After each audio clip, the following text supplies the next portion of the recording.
So, good morning, everyone. And I'm Robin Lee. I'm the chairman and CEO of Baidu.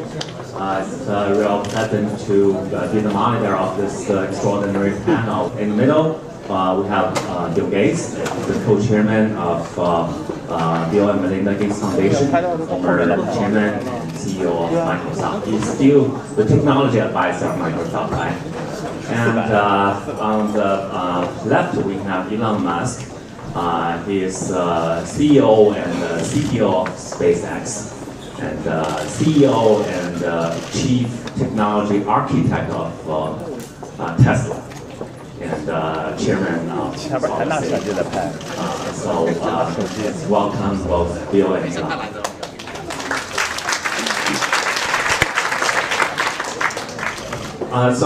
Roughly 2 weeks ago, when I agreed to be the moderator of this panel, I posted a message on Baidu Tieba soliciting questions from the internet users. I got more than 500 questions for two of you, and I'm going to select one question for each. And on behalf of the users, I'd like to ask. So, let's go on to the question. So for Bill, we have a question from a very ambitious person. He said, as a young man who intends to overtake you as the world's richest man, what kind of vision do I require, and what specific advice would you give me, Bill? Well, fortunately, I don't think there's any single metric that defines excellence.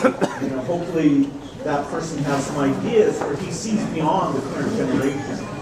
My luck was to be born at a time when computing was going from a very centralized, expensive form, where the amount of software that was needed was very, very modest, and so it wasn't even considered the magic element of the system. The hardware, just keeping it running, buying it, babysitting it, was the center of the industry. And yet, because the microprocessor chip was coming along and essentially, from my point of view, making computing free and storage free and eventually even network bandwidth free, I could conceive of a form of software in terms of a tool for the individual that was radically different than any other software. I remember at the time the industry award for the top selling software was if you sold 10,000 copies, you got their big trophy and they gave you a big banquet. Well, our Basic had sold 6 million copies, so I called them up and I said, well, what do you have for 6 million? They were like, what? What kind of software are you talking about? And so it was really utterly different. For this gentleman, hopefully at a young age, he'll see how to make robots, or how to make assistants, or some way of making software development far more efficient than it is today. Even though so many things have changed, if you look at, say the code that defines a website, or the code you write for business applications, I have to say, if you'd asked me 40 years ago what that would look like, I would have predicted that it would be much easier to do business applications, much easier to write highly reliable code. So there's an opportunity for somebody, and it's not just in software. If they can invent a way of making energy cheap and CO2 free, see a twist of using technology to do that. I'd say that would be a kind of a mind-blowing contribution. So the room for innovation, the speed for innovation is better today than ever. In my case, I didn't sit down and say, okay, I'm going to be better than IBM or something. I didn't have the same confidence that this person had. I knew I loved software. I wanted to mess around with it. And it led to, being able to create a company. But I didn't know, at any point in time, part of the reason I think I ran the company well, so I thought, okay, maybe the company will be twice as big. Let me get ready for that. I never said, well, of course, it will be gigantic, because then you might skip all the hard work of scaling up that factor of 2, and I thought, okay, this is it. You know, I just have to build a management system for 5,000 people. If you said to me when I had 10 people and I was writing all the code, hey, you'll have 100,000 people, I would have laughed. I would have said, wow, how many bugs can you create with 100,000 people? I don't want 100,000 people. So, you know, I wish you good luck. So you're saying you don't really need to be this ambitious in order to be successful, right? Well, I don't think, we can ask Elon, I don't think any of us assumed that things would line up to create, you know, in his case, multiple successes that are pretty fantastic. I think if you had that, you knew that, you didn't think it was at risk, I'm not sure you would actually get there. What other characteristics would you look for a potential successful entrepreneur? Well, you know, people who end up being successful are often, not always, but pretty fanatical about the thing they're trying to do. I remember one industry panel where there were about 7 people, and the debate was, would the computer interface be this character mode thing, or would it be graphics user interface? And at the time, the graphics user interface stuff was so slow, it was laughable. And writing software was so bad, it was Windows 1.0. And so the people on the panel were saying, no, this is kind of a stupid thing. And I was saying, no, believe me, this will be great. And one of the guys on the panel said that hey, Bill is wrong, but Bill works harder than the rest of us, so even though it's the wrong solution, he's likely to succeed. And that was the best compliment I ever had, was that just by working day and night, I could send the industry in some funny direction. So, you know, I was fanatical in that period of time. That is, I didn't believe in vacation, I didn't believe in weekends. You know, so it turned out that worked for me, that we got our company going at a speed that allowed it to make mistakes faster than other people were, and kind of see those mistakes. And many software companies at the time thought of themselves as a single product company. And they were literally designed to be a single product company. And they thought that their sales were mostly going to be in the United States. We, from the beginning, planned to be a multi-product company. You know, BASIC, I don't know if people have ever heard of that, was our BASIC interpreter that ran on a bunch of computers, was our very first product. And of course, today, they're still around, but you know, people use JavaScript for a lot of the things that BASIC was used for them. So we had a conception of a very big company, and we knew what we were about was software. Hiring software people and writing lots and lots of software, not a specific piece of software. So that helped us a lot. We said we're going to have the world's most efficient software factory. Elon has to actually build buildings and buy equipment to make the gigafactory. We said, okay, we're going to have a gigafactory of software, but just with a bunch of guys with better symbolic debuggers and better simulators and compilers and things like that. Now, we didn't get, other companies were also doing that, but we were somewhat ahead in terms of being serious about high quality software development. All right. Question for Elon. Also from our internet users. I'm so curious that I'm going to explode. How does Elon Musk have the energy and enthusiasm to accomplish so many great things? It's incredible. It's just too cool. Does he do things step by step? Or does he have huge goals already set for projects that have just hatched? Sure. Well, I think, first of all, I mean, just going back to what Will said, you don't actually expect things to be big. In fact, I mean, at the beginning, I expected that, I thought we would fail. That was the most likely outcome, by far, actually. I thought maybe 10% chance of success for SpaceX, something similar for Tesla. And if you look at the track record of space startups and car startups, it's pretty bad. So it's not from the standpoint of like, wow, if you were to rank order and say, I'm gonna start a company, what's like the highest return on investment for the risk? Like right at the bottom of the list of the least desirable would be something in space and cars. It's a graveyard. So the still don't want to be complacent at this point, but we came very close to both Tesla, SpaceX, and Solar City all dying at the end of 2008. So Yeah, but in terms of how, it's really just that I thought there were these important problems that needed to get solved, and it didn't seem as though anyone was really solving them. With respect to Tesla and Solar City, it's about trying to accelerate the advancement of sustainable energy, and sustainable energy production. For Solar City, sustainable energy consumption in the case of Tesla. When we started Tesla, electric cars were just thought of as the stupidest thing. They're really, I mean, in fact, starting a company was, a car company was thought of as stupid. Starting an electric car company was stupidity squared.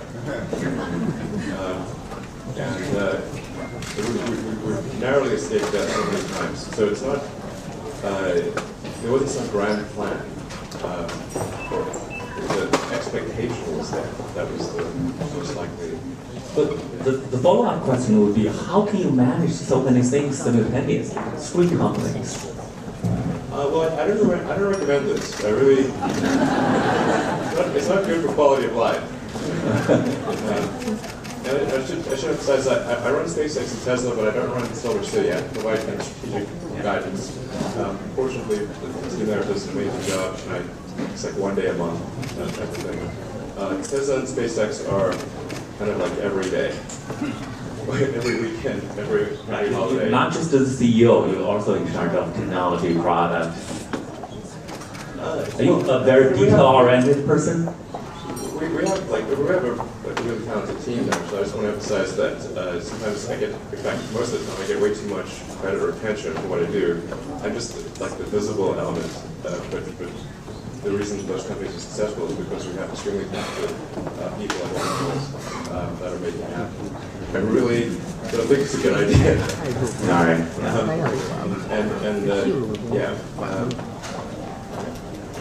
I mean, I do it because I feel like I'm responsible for these things, not because it's necessarily the best thing for quality of life. Okay. Yeah, got it. So among the 500 questions, when I went through those questions, one thing I noticed is that for questions to Bill, most of the questions are Microsoft related.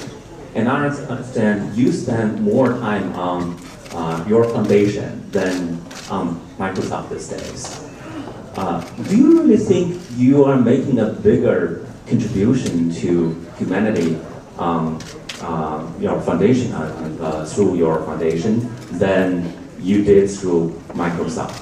In other words, let's say 100 years from now, would you rather be remembered as the founder of Microsoft or as a great philanthropist?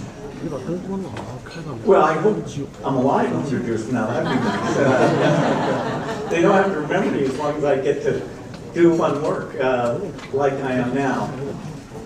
The biggest part of the economy is the private sector. And when you think, why are things going to be better 20 years from now, 30 years from now, the vast majority of that's going to come out of private sector companies. The digital revolution is at an early stage. And so companies like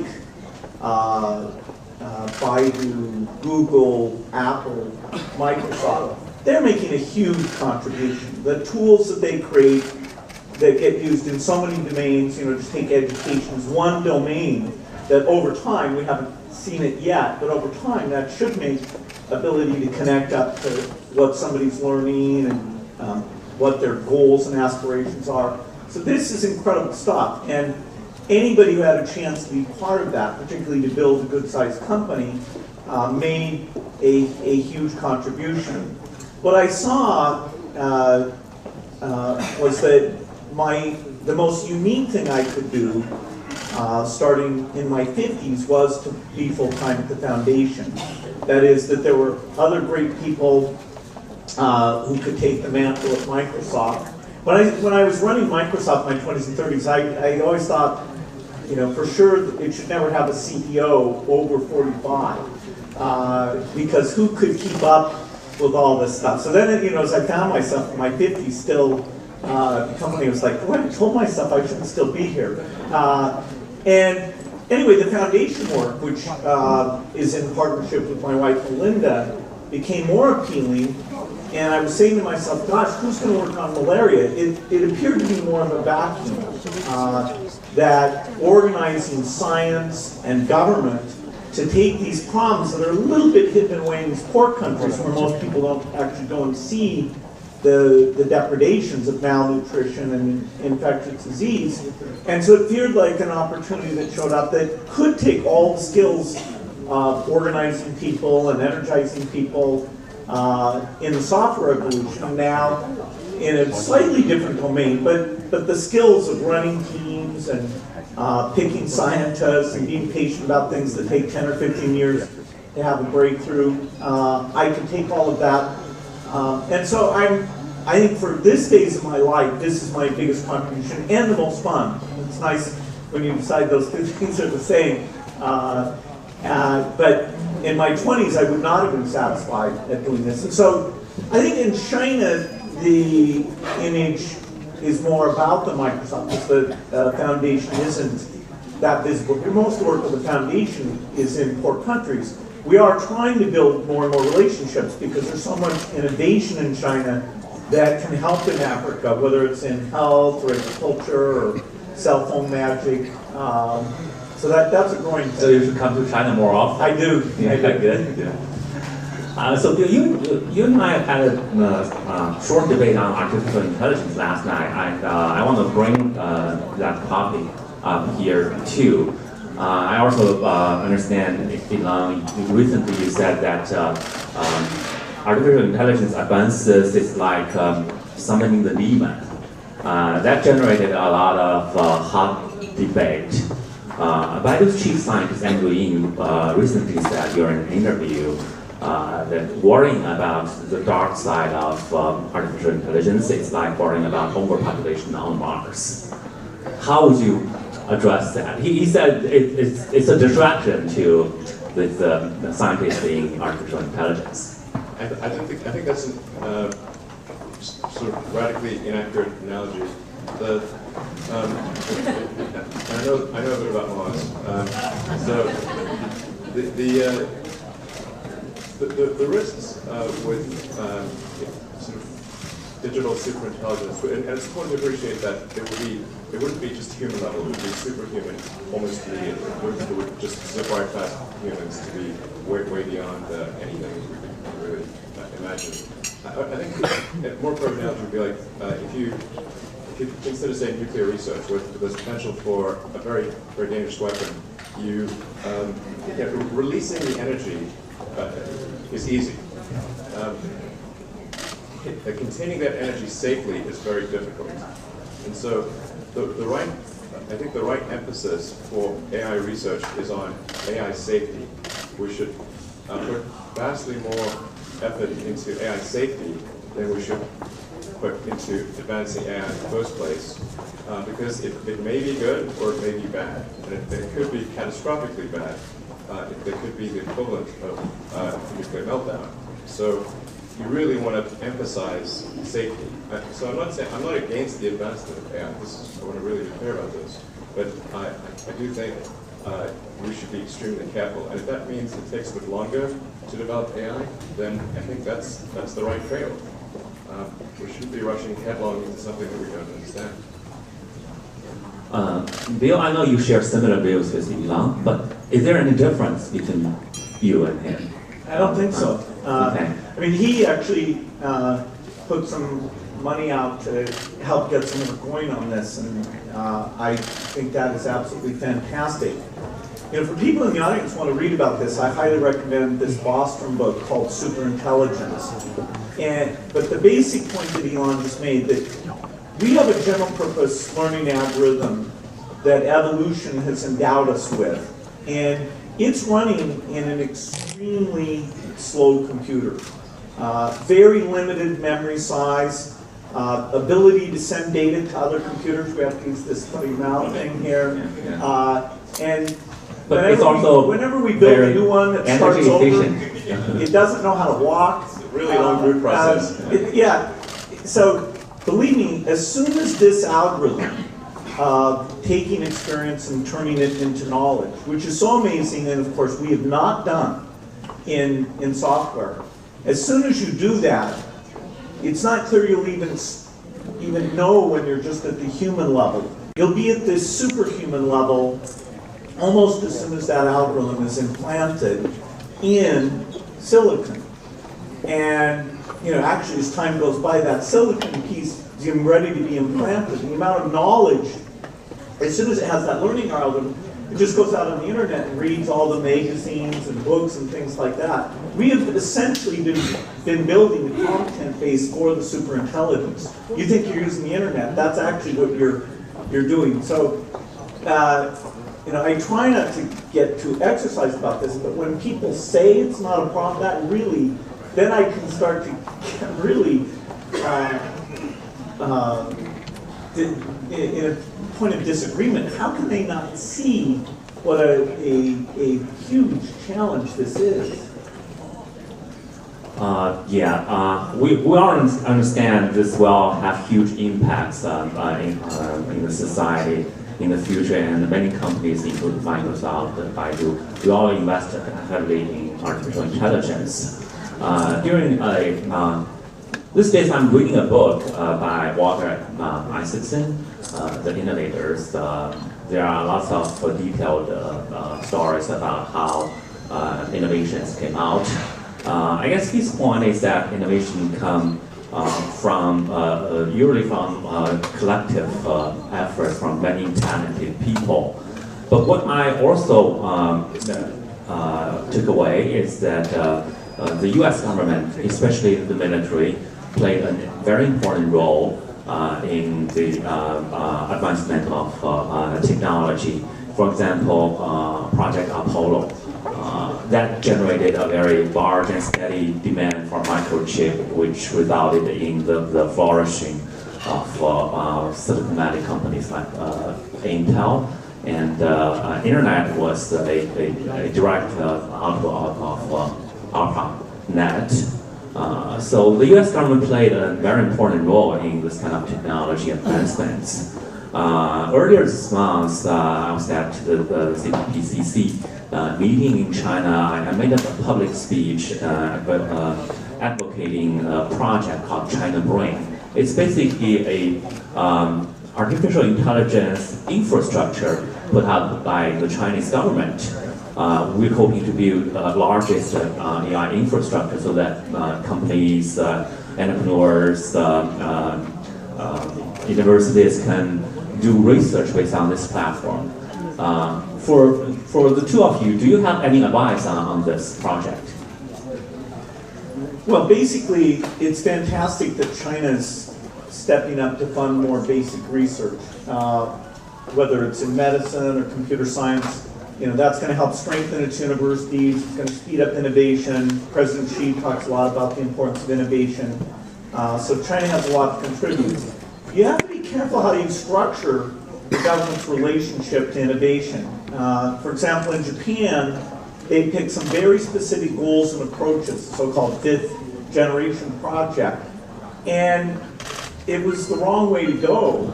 In fact, in the 1980s, the US was feeling like, okay, Japan's better than us, they know how to make things better than us, they know how to plan a government AI project better than us, they know how to do HD television better than us.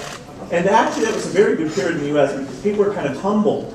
And they looked at our sort of scattered system of many universities and no central plan. But in fact, the work in the 1980s was the very best work that was laying the foundation for so many advances, including the PC, the internet. It was being done by a very distributed system that funded a bunch where, put aside the Manhattan Project, because that was special and it actually worked.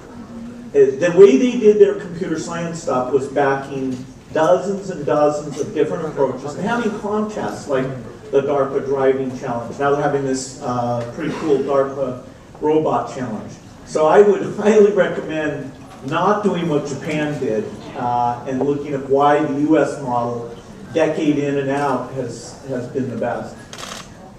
Elon? I very much agree with what Will said. that I mean, it's important to create an environment that fosters innovation, and but you want to let it sort of evolve in a Darwinian way, as opposed to sort of pick it.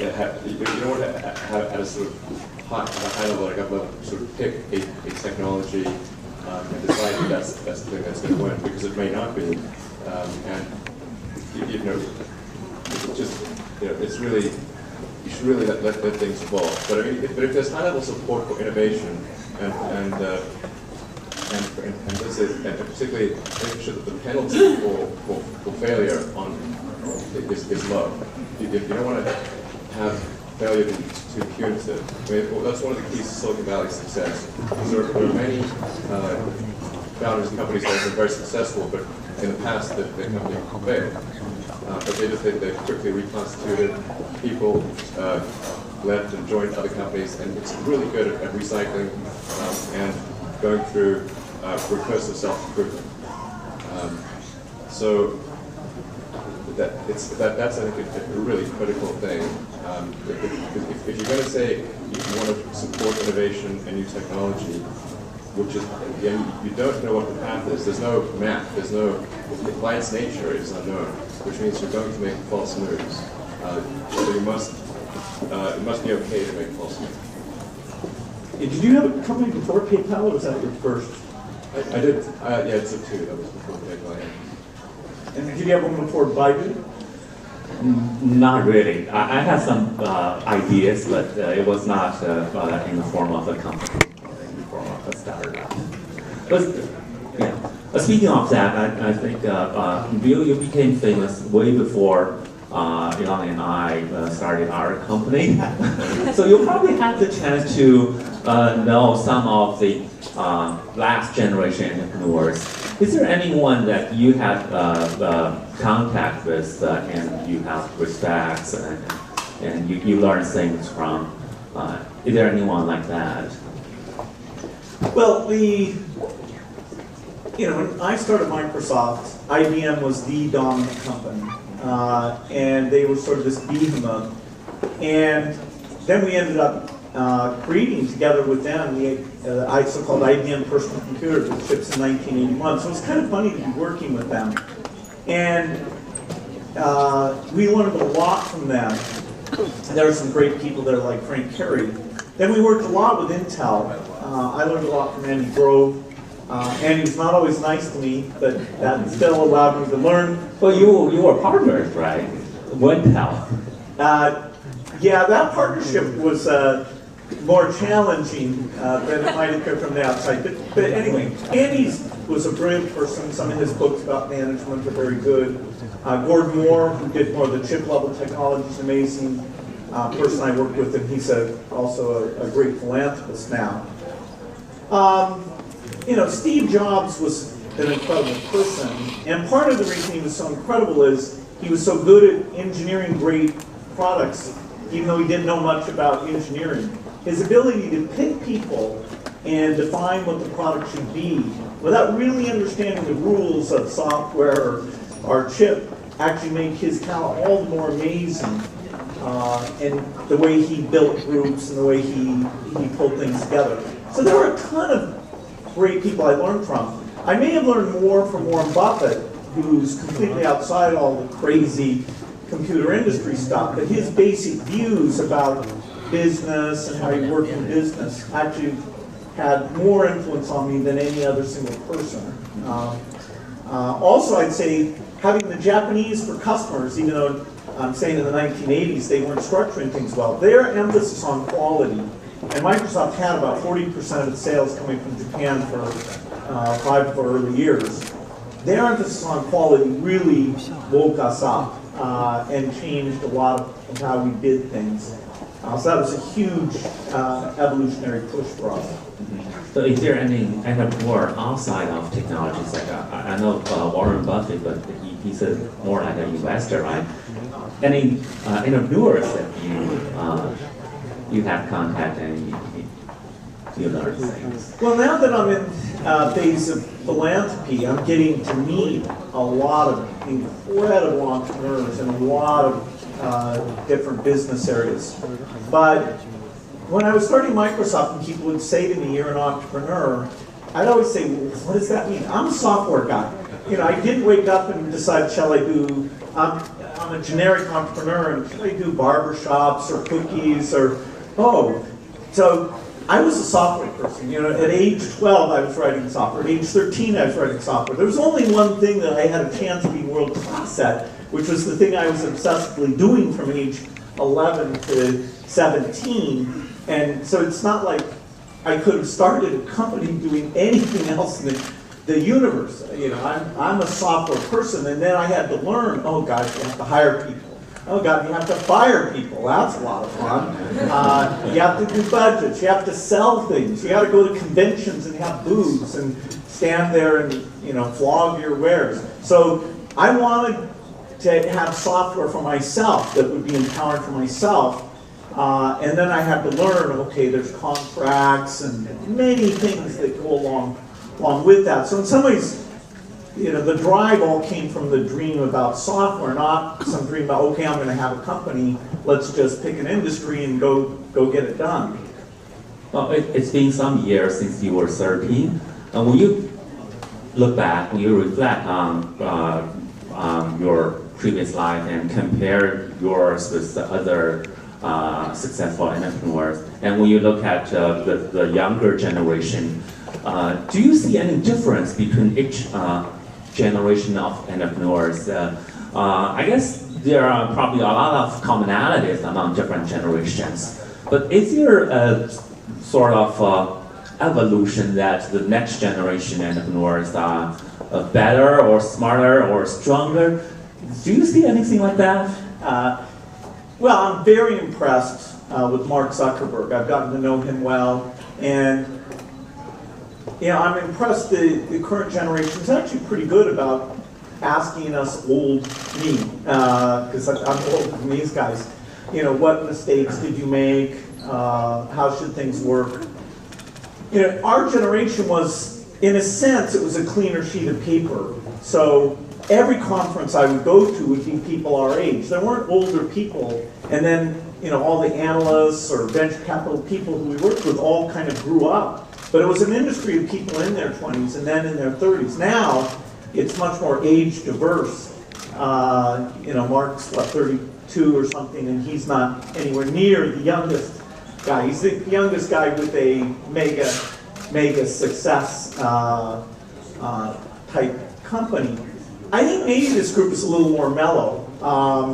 You know, Steve was kind of crazy in a certain way, and I was kind of crazy in a certain way. Maybe it's a little harder to be. But I guess more mellow a trend. Do you see that? No, I don't know. It's hard to characterize because there's very diverse personalities. Some of whom I'd like to meet, but you know, don't have a chance to. You know, like the guys at Tencent, I don't know all of well. Jack Ma, I've gotten to know, and you know, people tend to be on their best behavior when they're meeting, you know, other people. Understand what it's like in the engineering meeting where somebody comes in and tells you, oh, this thing isn't working, it's going to be late, or hey, it's just too damn slow. Do we have to rebuild it from scratch? That's where I would love to be in there and see how they deal with the various challenges. Because all these businesses get externally, internally, to the point where they have to rethink some of the assumptions they've made. And you know, at every point Microsoft was more successful, people were saying, well, that's their final success. And it really bugged me because when people were saying, oh, eventually they'll get it wrong, I knew that was true. I mean, the companies I grew up admiring, I wonder if anybody's ever heard of Wing and Digital Equipment, you know, which are long, long gone. But those were the great companies, and it was probably good for me to see them fail, because it meant that just the wonderful technology and the great people they had in no way protected them from when the marketplace turned left and they didn't notice that was happening, that none of their excellence protected them from missing a market change. Mm-hmm. I would say there are probably a lot of commonalities among those entrepreneurs. I also read something about you. You were quite rebellious when you were at college. You only choose to audit those classes you didn't register for. And you non-stop working for like 36 hours in class for 10 hours. And when you wake up, you just keep on working. Do you think that's the kind of thing successful entrepreneur need to have? Well, as I said, I think Steve and I were in our own different ways, not the same ways. I didn't take as much acid as he did. We were kind of crazy, and I don't think that's a necessary part. You know, people debate, you know, could Steve have still been great and been nicer to people? And my answer is yes. You know, he was great. I'm not taking anything away from that. But you know, in my case, I think, okay, there were periods I was very tough on people, partly because I was very tough on myself, and you have to learn how to project that into your management style, which is kind of a natural thing. The harder thing was that I'd been you know, in my school, I was known as the guy who was good at math. And so then I went to Harvard. I was in this class with 80 people, all of whom's personal positioning were they were the best person they'd ever met at math. And so 79 of us were a fraud. Eventually I came in second in the class, and the guy who came in first is a very successful lawyer in New York City. But this idea of never attending classes, that was just to have some unique positioning that you know, I wasn't the same as all those other 80 guys. I just like computers. Yeah, I didn't expect to create numbers or anything like that. So it's really, and I think it is better to approach this from the standpoint of saying, rather than like you want to be an entrepreneur or you want to make money, it's like, what is some useful thing that you could do that you wish existed in the world? And then try to get other people to work with you to create that thing and keep making it better and better. And if you do create something useful, then money will be the result. But that's just the way that the properly working economy kind of rewards the creation of useful goods and services. And if you're creating something that you love and you think other people will love, it's much easier to sort of sacrifice the time and spend the effort. And if it doesn't work out, you don't regret it. It's a good way to go. Yeah, but have you ever thought of this saying that, okay, I'm younger than Bill Gates, and I don't want to exactly copy him. Is there any difference between them? Yeah, definitely. Lives, diverge substantially. There's some similarities, particularly just growing up, and agree with a lot of pretty much everything they've all said here. But my life kind of took me in a different direction. I said most of it conversation on software, and then then I was like, well, it doesn't seem like people are really selling an electric car or a photovoltaics thing or space thing, and so I thought I'd give it a try. Probably lose money that I put into it, but I thought it was worth giving it a try. That was really the only thing. And then I had to learn how you make hardware. So I didn't even know. I'd never sort of seen a CNC machine or laid up carbon fiber or I didn't know any of these things. But if you read books and talk to experts, you can pick it up pretty quickly. In fact, I think people self-limit their ability to learn. It's really pretty straightforward. Just read books and talk to people. And particularly books. I mean, the data rate reading is much greater than when somebody's like talking. I mean, what's the output rate of speech?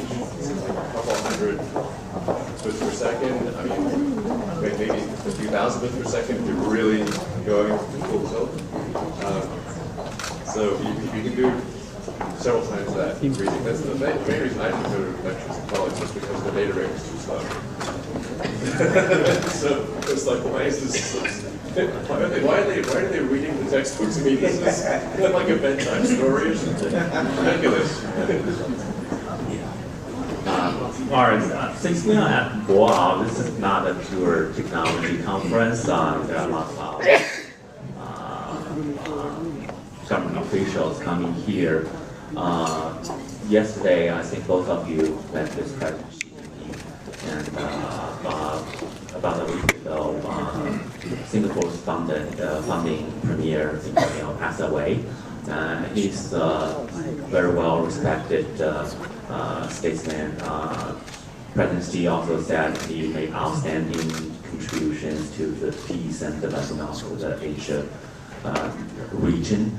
I think Chinese leaders from Deng Xiaoping to Xi Jinping and Mr. Li Guangyao, they share something in common.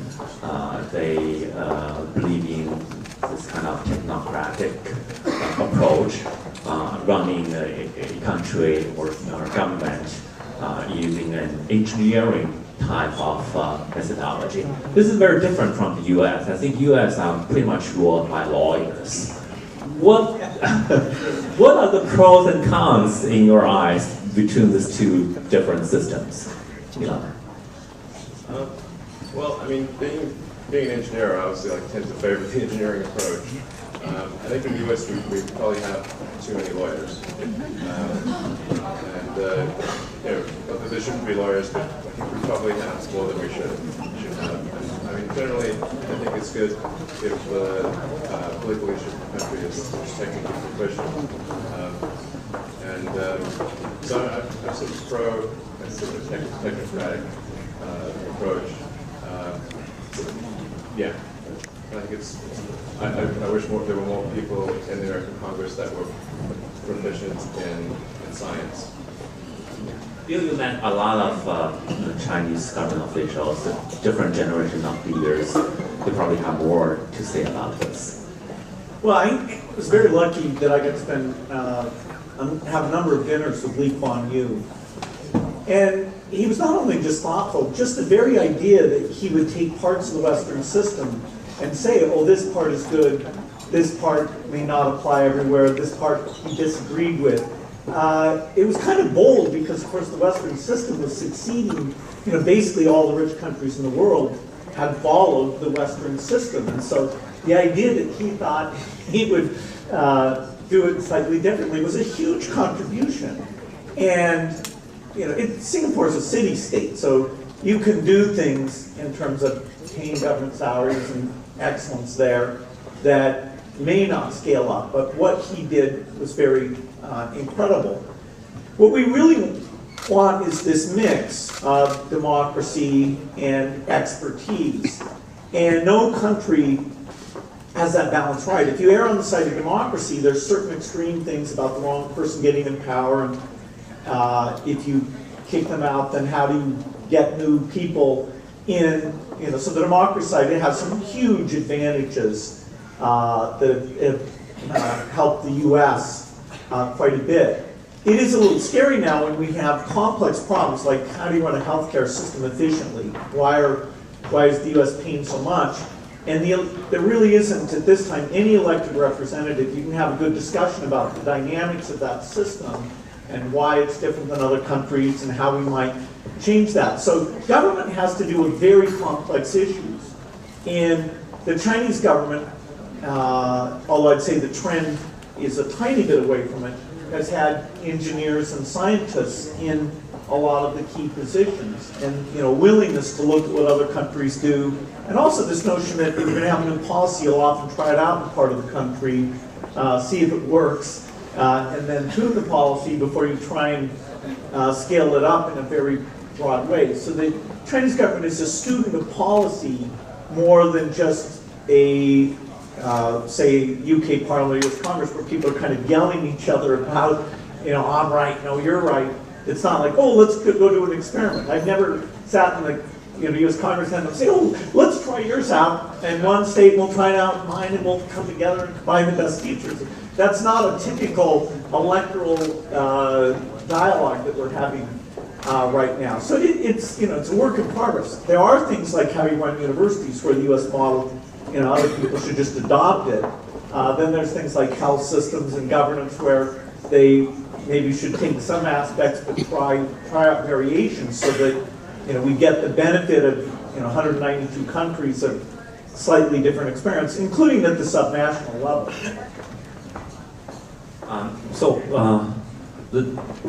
We have a very strong government. They have very strong execution capabilities when it comes to infrastructure, high-speed rail or highways. We have massive constructions, and now it's probably the largest infrastructure in terms of transportation in the world. But when you have a strong government, are you concerned about innovation? There might be things that's too strict that's going to hurt innovation.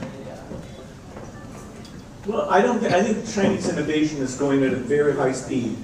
I think that the government could raise how much it spends on science research even more than it is. It's raising those things.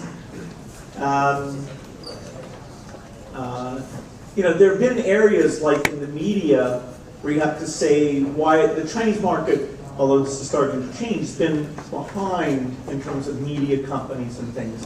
I think a little bit the state probably deserves, it's a little bit of the reason the media sector hasn't come further along. But in terms of things like how do you make energy, the state policies are not holding back somebody, figuring out some big invention. In fact, I have a company, a nuclear power company called TerraPower, that really China's the most natural partner for us with the breakthrough generation of nuclear, because China's a lot like the United States was in the 1960s, where the idea that you want to go forward and do new things, it's very clear. The idea that the status quo isn't where you want to be.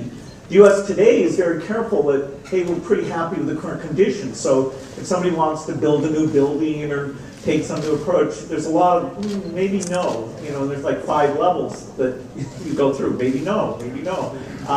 And so it's, whereas the bias towards moving and doing new things, which has a small downside but a huge upside as well, I'd say in terms of breakthroughs in some areas like nuclear, it's more likely to come out of China than almost any other place because of this bias towards doing big projects. And in the 1950s, 1960s, that was the US. In the 70s, it started to be Japan. Korea took on that role, and that big engineering bias is great for the world. So Elon, you are very futuristic. Let's say 50 years from now, how would you envision a conference like Boao be done? Do you think we still have to come to the stage and meet face to face, or is there a better way for people to communicate as a conference? The airport will be closer.